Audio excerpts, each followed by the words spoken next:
আসসালামু আলাইকুম, channel I সংবাদে আপনাদের সবাইকে আমন্ত্রণ জানাচ্ছি। আমি আল আভি জাহান। বিস্তারিত সংবাদের শুরুতেই জানিয়ে দিচ্ছি ফ্রেশ আটা ময়দা সুজি সংবাদ শিরোনামগুলো। গাজায় ইসরায়েলের নতুন করে হামলায় শতাধিক ফিলিস্তিনি নিহত, ভেস্তে গেছে দ্বিতীয় দফায় যুদ্ধবিরতির আলোচনা।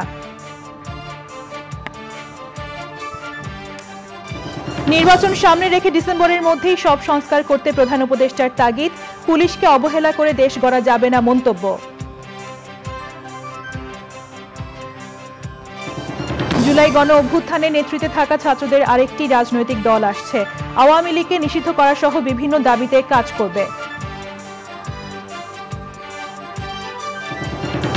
বাংলাদেশ নিয়ে যুক্তরাষ্ট্রের উদ্বেগের কথা জানালেন গোয়েন্দা প্রধান তুলসী গ্যাবার্ড, অন্যায় ও অতিরঞ্জিতভাবে উপস্থাপনের দাবি করে অন্তর্বর্তী সরকারের প্রতিবাদ। এবং পরিবেশ ও স্থাপত্য নিয়ে গবেষণাধর্মী বই নেক্সট 50 কালেকটিভ ফিউচার্স এর মোড়ক উন্মোচন, গুরুত্বপূর্ণ দলিল বলেছেন সংশ্লিষ্টরা।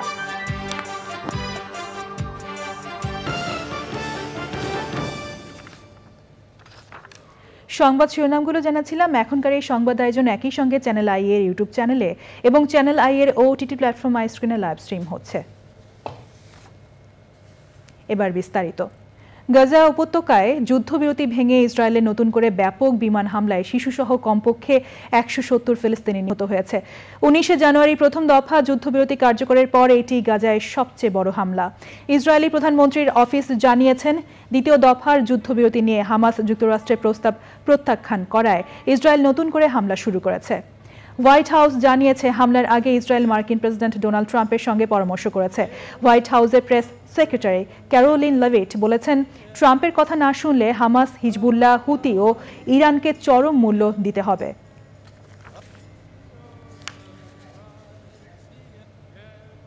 প্রধান উপদেষ্টা অধ্যাপক ডক্টর মোহাম্মদ ইউনুস বলেছেন, পুলিশকে অবহেলা করে দেশ গড়া যাবে না, তারাই সম্মুখ সারির মানুষ। সারা দেশের মাঠ পর্যায়ের পুলিশ কর্মকর্তাদের সঙ্গে বৈঠকে তিনি বলেন, আইন না থাকলে কিছুই থাকবে না। তিনি আরও বলেন, নির্বাচন সামনে রেখে ডিসেম্বরের মধ্যেই সব সংস্কার করতে হবে। মোস্তফা মলিকের রিপোর্ট। ঢাকার তেজগাঁওয়ে প্রধান উপদেষ্টার কার্যালয়ে মাঠ পর্যায়ের পুলিশ কর্মকর্তাদের সঙ্গে প্রধান উপদেষ্টার বৈঠক। স্বরাষ্ট্র উপদেষ্টা, স্বরাষ্ট্র সচিব, আইজিপি, চট্টগ্রাম রেঞ্জের ডিআইজি, রাজশাহীর পুলিশ সুপার বৈঠকে বক্তৃতা করেন। প্রধান উপদেষ্টা বলেন, পুলিশের সহায়তা নিয়ে সরকারকে কাজ করতে হয়। পুলিশের কথা প্রসঙ্গে বারে বারে আমরা বলছি দুটো শব্দ, আইন ও শৃঙ্খলা। এটাই হলো পুলিশ। পুলিশের হাতে এটাকে এক্সিকিউট করা, এটাকে এই পরিবেশ সৃষ্টি করা, আইনের পরিবেশ সৃষ্টি করা।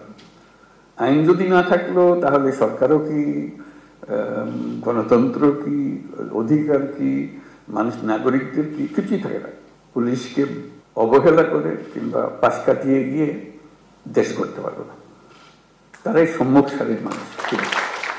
সংস্কার ও নির্বাচন সহ বিভিন্ন বিষয়ে কথা বলেন প্রধান উপদেষ্টা। আমরা বলছি ডিসেম্বরে নির্বাচন হবে, এর মধ্যে যা আমরা করতে চাই, যা আমাদের সামর্থ্য আছে এগুলো করে ফেলা। কাজে কি কি সংস্কার, আমরা সংস্কারের উপর দিচ্ছি, তোমরাও সংস্কারের কথা বলছো, আমাদের যত সংস্কার করার দরকার আছে আমি করে ফেলি। নতুন যে যাত্রা শুরু হয়েছে তা হারিয়ে যেতে দেয়া যাবে না বলেও উল্লেখ করেন প্রফেসর মোহাম্মদ ইউনুস। এটা একটা মস্ত বড় সুযোগ, এই সুযোগটার উপরে আমি আন্ডারলাইন করছি, এই সুযোগটা যেন আমরা হারিয়ে না ফেলি। এটা শুধু মুখে বললে তো হবে না, সেটা ওই যে আজকের যে আলোচনা হচ্ছে সেটার মাধ্যমে ওটা করতে হবে, যে সুযোগগুলো সৃষ্টির জন্য তারও একটা পরিবেশ লাগে, সেই পরিবেশটা সৃষ্টি করা। কর্মকর্তাদের উদ্দেশ্যে প্রধান উপদেষ্টা বলেন, নারীদের রক্ষা করতে হবে, এটা বড় দায়িত্ব। Mostafa Mallik, Channel I, Dhaka. July গণ অভ্যুত্থানে নেতৃত্বে থাকা ছাত্রদের উদ্যোগে আরেকটি নতুন রাজনৈতিক দলের আত্মপ্রকাশ ঘটতে যাচ্ছে। নেতৃত্বে থাকছেন সাবেক শিবির নেতা ও জাতীয় নাগরিক কমিটির যুগ্ম আহ্বায়ক আলী আহসান জুনায়েদ ও রাফে সালমান রিফাত। আওয়ামী লীগকে নিষিদ্ধ করা সহ বিভিন্ন দাবি নিয়ে প্রেসার গ্রুপ হিসেবে কাজ করবেন তারা।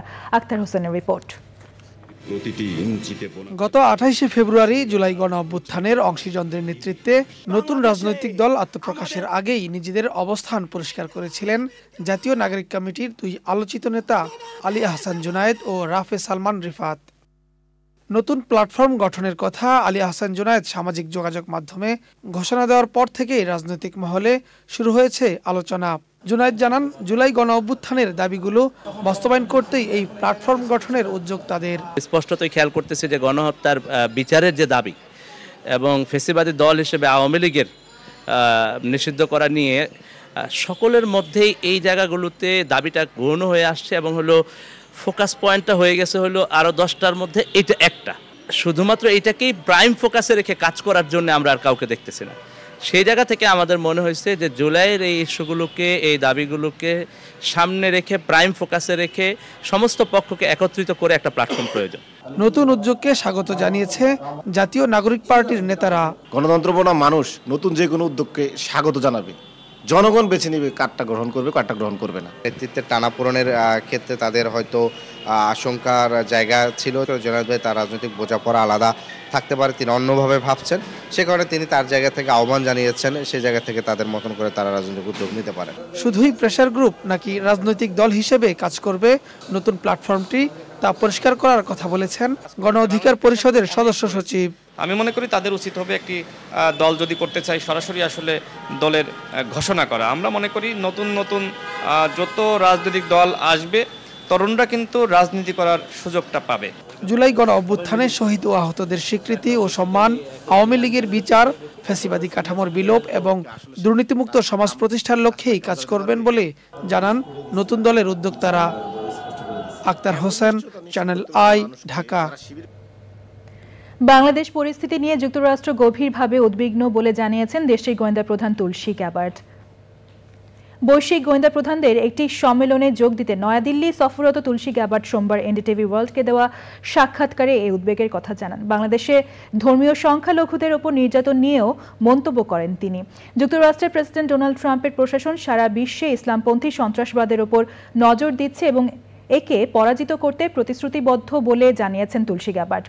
বিশেষ সাক্ষাৎকারে যুক্তরাষ্ট্রের গোয়েন্দা প্রধান তুলসী গ্যাবার্ড আরও বলেন, হিন্দু, বৌদ্ধ, খ্রিস্টান ও অন্যান্য ধর্মীয় সংখ্যালঘুদের ওপর দীর্ঘদিন ধরে চলা নিপীড়ন, হত্যা ও অন্যান্য নির্যাতন যুক্তরাষ্ট্র সরকার, প্রেসিডেন্ট ট্রাম্প ও তার প্রশাসনের উদ্বেগের একটি প্রধান ক্ষেত্র। বাংলাদেশে সংখ্যালঘু নির্যাতন এবং ইসলামিক খিলাফতকে কেন্দ্র করে ভারতীয় সংবাদ মাধ্যমে যুক্তরাষ্ট্রের গোয়েন্দা প্রধান তুলসী গ্যাবার্ড যে মন্তব্য করেছেন তার প্রতিবাদ জানিয়েছেন অন্তর্বর্তীকালীন সরকার। সরকার এক বিবৃতিতে জানিয়েছে, আমরা গভীর উদ্বেগ ও হতাশার সঙ্গে তুলসী গ্যাবার্ডের বক্তব্য লক্ষ্য করেছি, যেখানে তিনি বাংলাদেশের ধর্মীয় সংখ্যালঘুদের নিপীড়ন ও হত্যা করা হচ্ছে বলে অভিযোগ করে বলেছেন, ইসলামপন্থী সন্ত্রাসীদের হুমকি এবং বিভিন্ন সন্ত্রাসী গোষ্ঠীর বৈশ্বিক তৎপরতা একই আদর্শ ও লক্ষ্য দ্বারা পরিচালিত হয়। সেই আদর্শ ও লক্ষ্য হলো ইসলামপন্থী খিলাফতের মাধ্যমে শাসন করা। তুলসী গ্যাবার্ডের এই মন্তব্য বিভ্রান্তিকর এবং বাংলাদেশের ভাবমূর্তি ও সুনামের জন্য ক্ষতিকর উল্লেখ করে অন্তর্বর্তী সরকার বলেছেন, বাংলাদেশ ঐতিহ্যগতভাবে শান্তিপূর্ণ ও অন্তর্ভুক্তিমূলক ইসলাম চর্চার জন্য সুপরিচিত এবং চরমপন্থা ও সন্ত্রাসবাদের বিরুদ্ধে লড়াইয়ে অসাধারণ অগ্রগতি অর্জন করেছে। গ্যাবার্ডের মন্তব্য কোনো নির্দিষ্ট প্রমাণ বা অভিযোগের উপর ভিত্তি করে করা হয়নি বলে বাংলাদেশ সরকার বিবৃতিতে দাবি করেছে। অন্তর্বর্তীকালীন সরকারের বিবৃতিতে বলা হয়েছে, তুলসী গ্যাবার্ডের বক্তব্যে পুরো বাংলাদেশকে অন্যায় ও অতিরঞ্জিতভাবে উপস্থাপন করা হয়েছে। পরিবেশ ও স্থাপত্য নিয়ে গবেষণাধর্মী বই নেক্সট 50 কালেকটিভ ফিউচার্স বাংলাদেশের ভবিষ্যৎ গঠনে একটি গুরুত্বপূর্ণ দলিল বলেছেন স্থাপত্য খাতের পেশাজীবী ও গবেষকরা। ব্র্যাক বিশ্ববিদ্যালয় মিলনায়তনে শাহ সিমেন্টের সহযোগিতায় বইয়ের মোড়ক উন্মোচন অনুষ্ঠানে যোগ দেন দেশের স্বনামধন্য স্থপতি, নগর পরিকল্পনাবিদ ও গবেষকরা। বইটি নীতি নির্ধারণ ও বাস্তবতায় প্রভাব ফেলবে বলে আশা করছেন আলোচকরা। লায়লা নসনের রিপোর্ট। দেশ এবং দেশের বাইরে পৃথিবীর বিভিন্ন প্রান্তে অবস্থানরত ৮১ জন শিক্ষক ও গবেষকের হাতে দেশের ভবিষ্যৎ গঠনের এক গুরুত্বপূর্ণ অধ্যায়ের সূচনা। ব্র্যাক বিশ্ববিদ্যালয় মিলনায়তনে এদেশের নির্মিত পরিবেশ বা বিল্ট এনভায়রনমেন্ট নিয়ে সম্ভাবনাময় গবেষণাধর্মী বই নেক্সট 50 কালেকটিভ ফিউচার্স এর মোড়ক উন্মোচন। ৯টি মূল বিষয়ের অধীনে ৪৯টি অধ্যায়ে রচিত বইটিতে আগামী ৫০ বছরের নগরায়ন, অবকাঠামো, জলবায়ু সহনশীলতা, আবাসন, শাসন ব্যবস্থা ও প্রযুক্তিগত উদ্ভাবন নিয়ে বিশদ আলোচনা রয়েছে বলে জানান আলোচকরা। It looks into the future of civilization, inclusivity, culture, all blended together. That is what I felt is the beauty of this particular book. From their information, from their research, এগুলোর থেকে যুক্তিসম্মতভাবে বলেছেন। হ্যাঁ, তো এটার মধ্যে যেটা আছে যে একটা ভালো ভবিষ্যৎ দেখার একটা দৃষ্টিভঙ্গি এখানে আছে। সব নতুন লেখক লেখিকা, নতুন রিসার্চার খুব সুন্দর কাজ করেছেন এবং আমাদেরকে আরও ভাবিয়েছেন, তারাও ভাবছেন।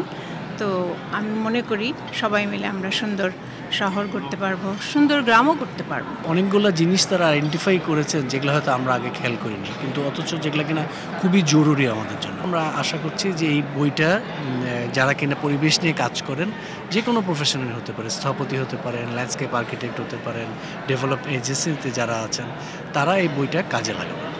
নীতি নির্ধারক, পেশাজীবী ও সাধারণ পাঠকদের জন্য সহজ ভাষায় লেখা বইটি গবেষণা ও পেশাগত বিভিন্ন ক্ষেত্রে সেতুবন্ধন তৈরি করবে বলে জানান লেখক ও সম্পাদকরা।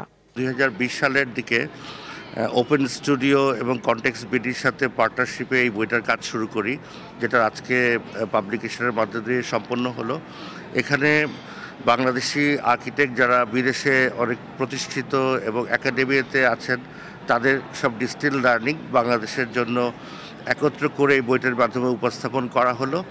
তো আমরা চাই এই প্ল্যাটফর্মটাকে আরও এগিয়ে নিতে। এটা তো সামনের প্রজন্মের জন্য একটা অ্যাসেট হিসেবে থাকবে, তো সেই ভাবনা থেকেই আসলে আমাদের এই কাজের সাথে যুক্ত হওয়া। বইটি প্রকাশ করেছে university press limited, UPL. Laila Nowshin, channel I, Dhaka. সময় হলো বিরতি নেওয়ার। ফিরে এসে অন্যান্য সংবাদের সাথে আরও যা থাকে।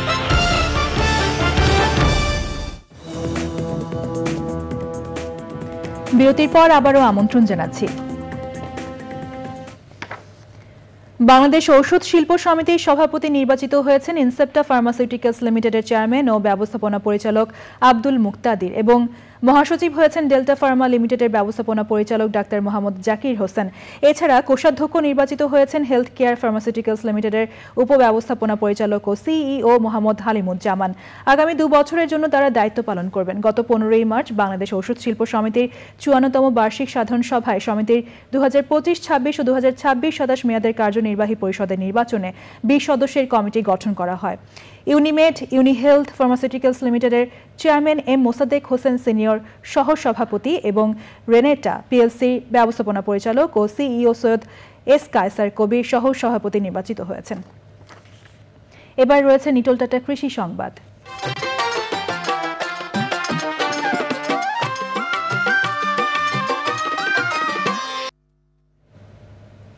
মৌসুমি ফল তরমুজ ট্রলারে করে পদ্মা মেঘনা নদী পাড়ি দিয়ে ট্রলারে করে চাঁদপুর 10 নম্বর চৌধুরী ঘাটে আসছে।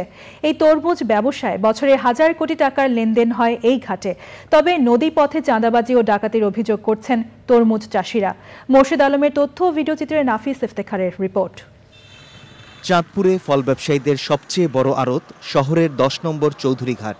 প্রতি বছর বিভিন্ন জেলা থেকে হাজার হাজার তরমুজ নৌপথে চাঁদপুরে আসছে। আবহাওয়া ভালো থাকায় এবার তরমুজের ভালো ফলন হয়েছে। রমজান মাসে চাষিরা আগেভাগেই তরমুজ নিয়ে এসেছেন। আসার পথে অনেক ঝামেলা, পথে ওই জাইলিয়ারা ঝামেলা করে, ডাইতে ঝামেলা করে। আরো আগে যারা আনছে এক মাস আগে সেটা কাঁচা ছিল, কিন্তু এখন যারা আনে এই ঘাট থেকে সড়ক পথে দেশের নানা প্রান্তে পৌঁছে যায় তরমুজ।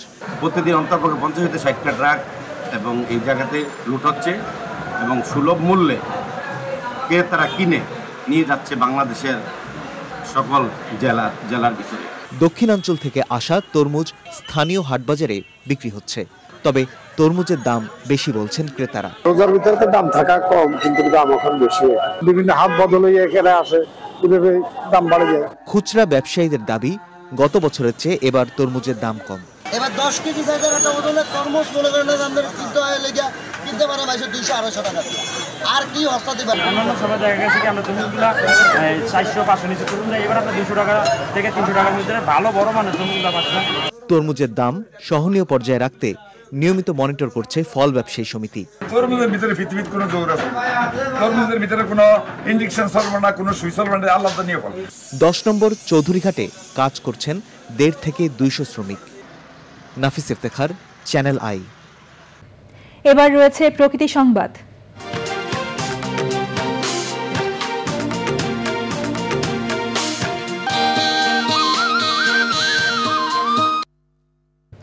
সাম্প্রতিক অগ্নিকাণ্ডে মারাত্মকভাবে ক্ষতিগ্রস্ত হয়েছে শেরপুরের ঝিনাইগাতির শালবনের জীববৈচিত্র্য।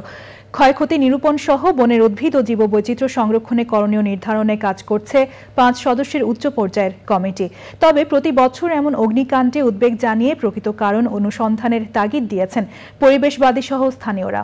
শেরপুর প্রতিনিধি হাকিম বাবুলের তথ্য ও ভিডিওচিত্রে আফরোজা হাসির রিপোর্ট।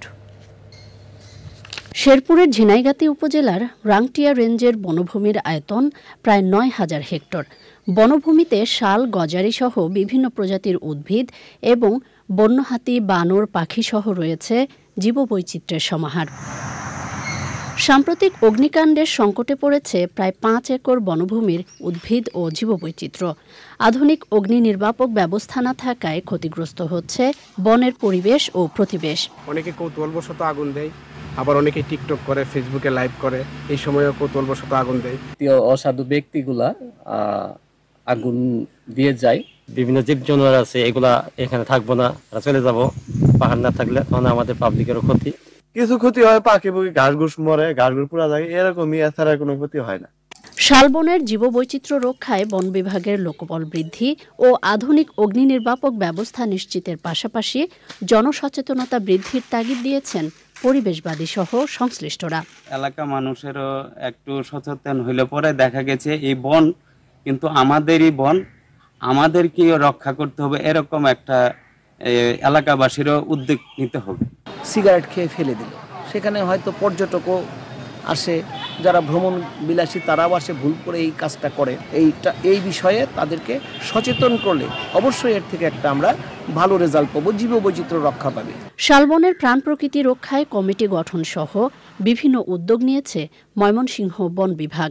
পথচারী অথবা কৃষক, শ্রমিক, পর্যটক অথবা সিগারেট ধরাইতে গিয়া তারা ডিয়াশলার অসাবধানতাবশত ডিয়াশলাটা জ্বলন্ত অবস্থায় হয়তো পাতার উপরে নিক্ষেপ করে, এমত অবস্থায় এরকমের ঘটনা ঘটে। পর্যটক সহ স্থানীয়দের অসচেতনতার পাশাপাশি বনদস্যুদের অপতৎপরতায় অগ্নিকাণ্ডে প্রতি বছরই ক্ষতিগ্রস্ত হয় শালবনের উদ্ভিদ ও জীববৈচিত্র্য। পরিস্থিতি নিয়ন্ত্রণে কঠোর পদক্ষেপ গ্রহণের দাবি পরিবেশবিদদের। আফরোজা হাসি, প্রকৃতি ও জীবন ডেস্ক, চ্যানেল আই। সবশেষে ফ্রেশ আটা ময়দা সুজি সংবাদ শিরোনামগুলো জানিয়ে দিচ্ছি আরো একবার। গাজায় ইসরায়েলের নতুন করে হামলায় শতাধিক ফিলিস্তিনি নিহত, ভেস্তে গেছে দ্বিতীয় দফায় যুদ্ধবিরতির আলোচনা। নির্বাচন সামনে রেখে ডিসেম্বরের মধ্যেই সব সংস্কার করতে প্রধান উপদেষ্টার তাগিদ, পুলিশকে অবহেলা করে দেশ গড়া যাবে না মন্তব্য। জুলাই গণ অভ্যুত্থানে নেতৃত্বে থাকা ছাত্রদের আরেকটি রাজনৈতিক দল আসছে, আওয়ামী লীগকে নিষিদ্ধ করা সহ বিভিন্ন দাবিতে কাজ করবে।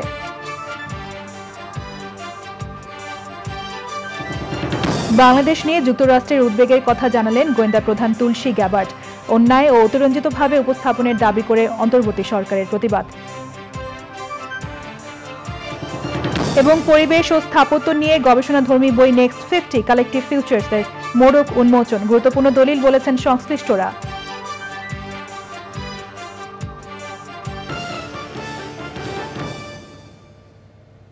পরবর্তী শীর্ষ খবর দেখার আমন্ত্রণ জানিয়ে শেষ করছি। ধন্যবাদ সবাইকে।